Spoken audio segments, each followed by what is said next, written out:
Assalamu alaikum. This is the fourth video explaining colors of rainbow. Today I will start explaining from the first paragraph of page number 94.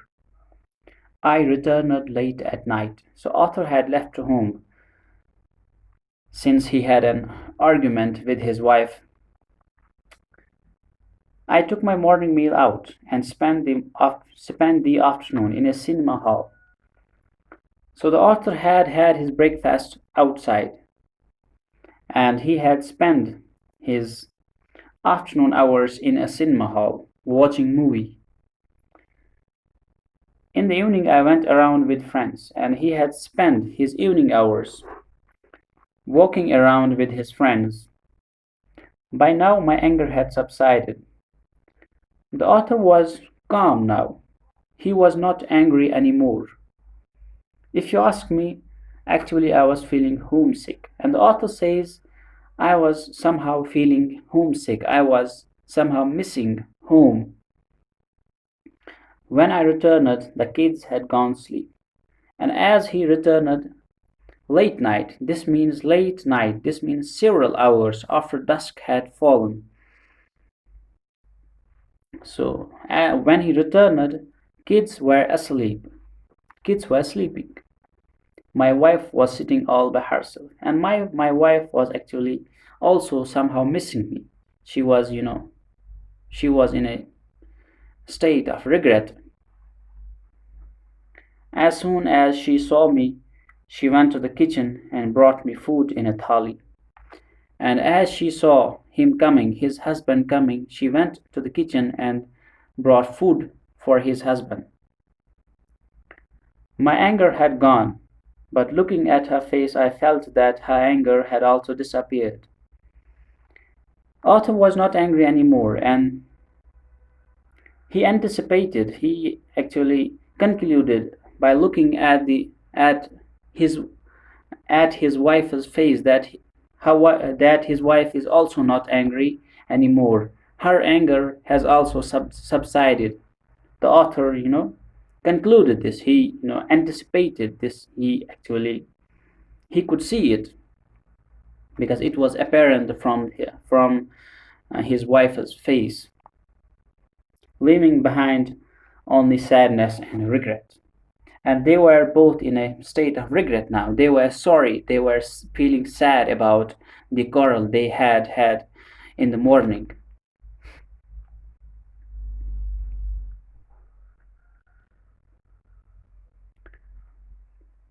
In order to keep my pride, I said, I am not going to eat. I will go without food, and it will be good if I die. Now it's a little bit humor here. The author says, it's a little bit of atmosphere, an air of joy, an air of humor between the couple. And the author says that in order to keep my pride, because he had left home angrily that he would not eat food from his wife, he would better like to eat poison, and he said very harsh words to his wife. Now he says that to keep up my pride, to show that I am still angry, I am not going to eat. I will not eat. I will go without food, and it will be good if I die. Good riddance for you also. The author says that I will not eat, and I will go without food, and even if I will die. And if I go, if I will not eat, I will die, and it will be a good riddance for you. And you will be also happy. Good riddance means you will get rid of me.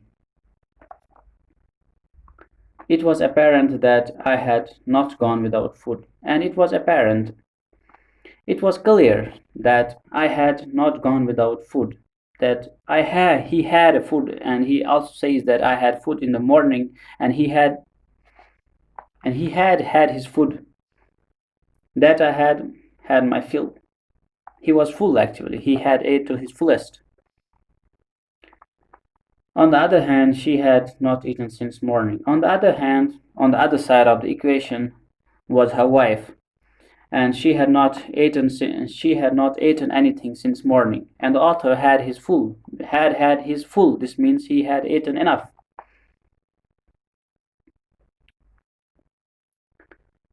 Her face showed it. And now how our author is saying that she had not eaten anything from morning is from the face of her wife. She had, okay, her face showed it. It was worn and weak. So, his wife's her face was pale and she was weak. She was appearing weak, and it was apparent that she had not eaten anything since morning. But I kept my manly otter. But he kept his manly otter. Otter means that he kept his pride. He kept up still. With her head down, she said feebly, "Now come on, please eat, forgive me, it was my fault." With her head down, not looking into the eye of the author, into the eye of his husband, looking shy. She was shy, looking down. His eyes were down. His head was down. Sorry, her head was down. Her eyes were down. She was not looking into the eye of his husband, and she said feebly.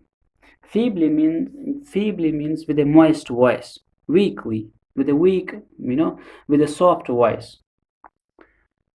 "Now come on, please eat, forgive me. It was my fault." Now she is trying to settle down the argument. She is trying to, get along once again with his husband. "Please eat," and she is requesting her husband to eat something. "It was my fault," and she is taking all on his shoulders. That it was my fault. Now I am the one to blame. No, I am the one to blame. I won't eat. Leave me alone. And the author says, "No, I am the one to blame. I did all of this. I will not eat." "If you don't eat, how can I eat? Spit out this anger. Why be angry with food?" And his wife replies that, "If you don't eat, how can I eat? If you don't eat, if you are not gonna eat, I will not eat either. Spit out this anger. Now leave the anger aside. Why be angry with food? What has food got to do with your anger? You should eat it. What was said, and whatever we did, that has happened. Whatever the quarrel, that's gone. Now forget about it. And after all, what is it that I said? You get angry very quickly." And I did not say anything very significant, or I did not say anything much. I said, after all, what's it that I said that hurt you? You get angry very quickly. I don't know what has happened to you these days. These days you get angry very quickly. I can't say anything to you. If I say anything to you, you get angry.